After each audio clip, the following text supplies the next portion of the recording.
The philosophy behind the design of the multiplayer in Tempest Rising also kind of harkens back to games that we grew up playing. First of all, we wanted to make sure that the game is properly balanced. And of course, we want to make sure that viable tactics that you used back in the day actually worked in a game like this. One thing we did here was that we, somewhere along the production, we started splitting the balance between campaign and between multiplayer to make sure that you don't feel like you're forced to go one specific strategy to always win. That's something we have kept being very aware of in the design to make sure that there's enough pieces to move around, enough parts of the game to play with to come up with interesting strategies.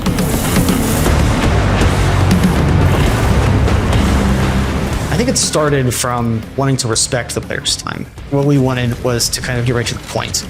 Get out there, you're harvesting resources, you're building tanks, you're building guys, and you're getting to the fun stuff, which is fighting, which is jockeying for position on the map, smashing armies into each other. In a lot of games, in a lot of RTS, there's a tension there between the various things you want to do. So a lot of the game was managing tensions between, well, we need this to be quick, but not too quick because that could cause problems.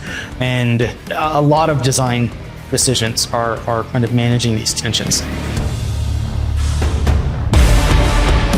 There is no magic formula to balancing the multiplayer at all. Even today, we're still balancing the game. We've been balancing it for a long time. We probably will be balancing for a long time in the future. But our closed beta groups and our open betas have been such a huge help trying to make this feel like the classic RTS formula, but in a new and expanded way. Especially UI-wise, for example, we have the Dynasty faction that has its own unique build system. Taking that and bringing it into the engine is one thing. Making it user-friendly and on par with the GDF, that can't be done without putting it in front of people and then seeing how they react. How we balance the factions are generally through a lot of playtesting. As many other professionals in many other areas, over time you just get blind to things you're doing, so we need input. GDF was considered underpowered for a bit. We expected that was because people weren't playing them to their utmost abilities. Oftentimes what happens is people will discover something about the GDF and they'll be like, "What? Oh, I beat this, what's going on?" And that's what we want. We want people to be surprised.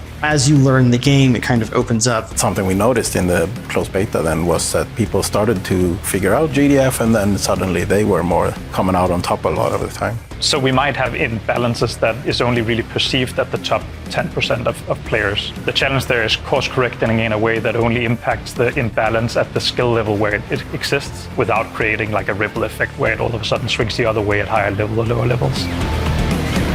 It would be a great loss to GDF if you were unable to keep them alive. Community feedback for designing multiplayer is the most valuable thing.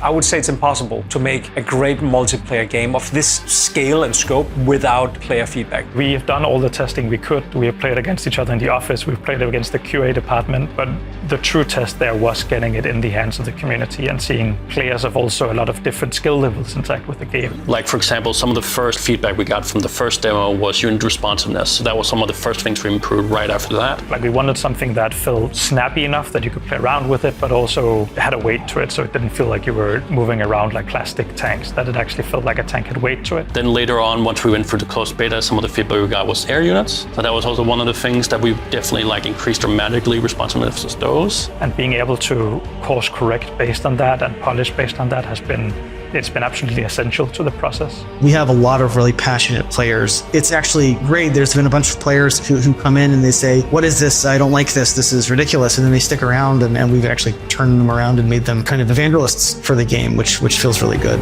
Still with us, I see. How did he win you over?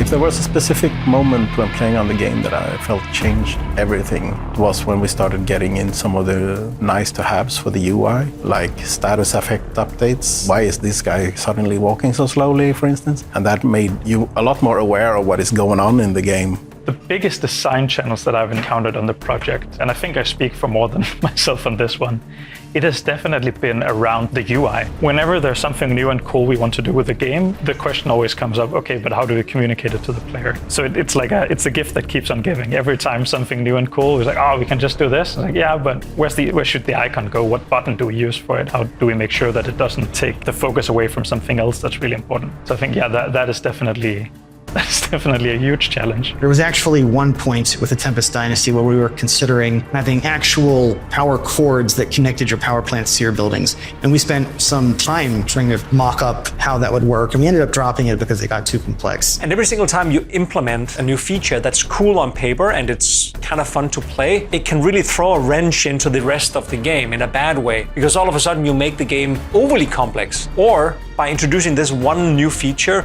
all the other features of the game would have to be rebalanced, and then you're changing the entire game just to make this one thing fun, and everything else becomes less fun. We have experienced a lot of mechanics that to us feels very intuitive because we made them up, and we have had like years to get familiar with them. And then the moment you put it in front of a new player who's never seen the game before, none of it makes sense, and it's hard for them to understand. There's all kinds of things that you want to do, and in the end, a lot of the time, practicality and legibility or understandability rightfully wins the day on those things.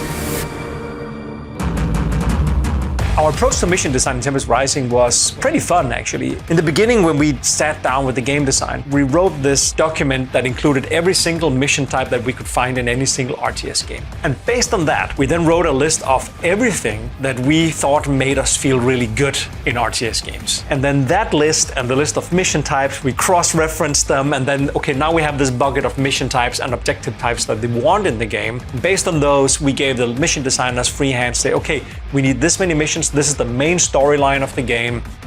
Let's go.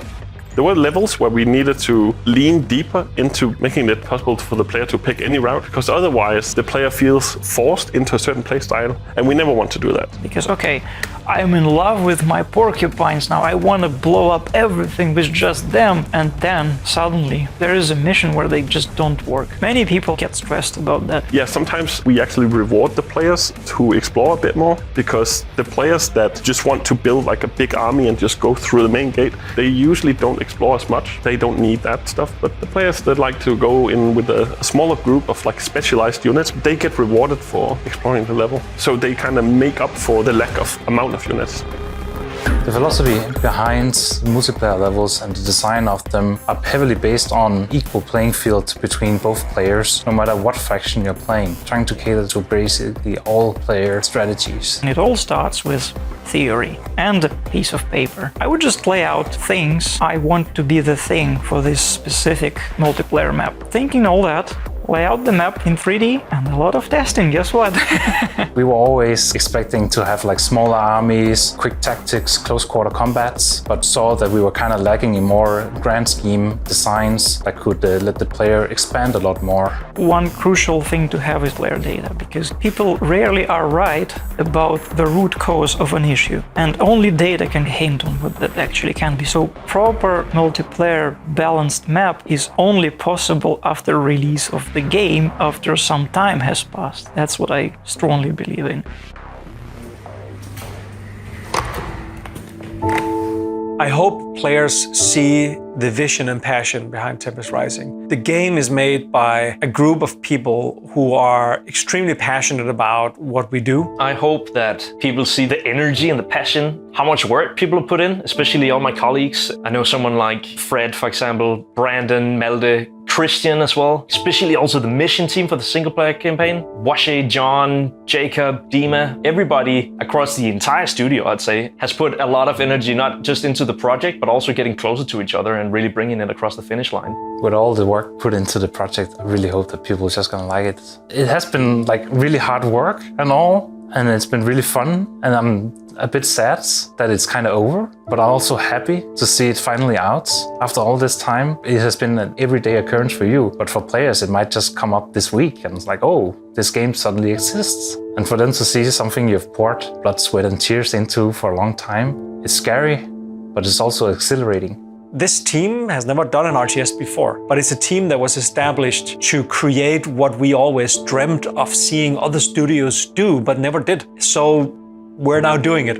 Yes, this is our first game, bear with us. We have a lot of things to learn, but if enough people out there think that this is a journey they also like to partake in, and if they see potential in what we're doing here, support the game, because the more they do that, the more we can bring back RTS as it was back in the 90s, and we can make it big again, because we have so many plans for the next decade for this game and this franchise, and we just hope that we get to do this thing. Because if I could just talk about what we have planned for future games, those are dream games of mine to do, absolutely.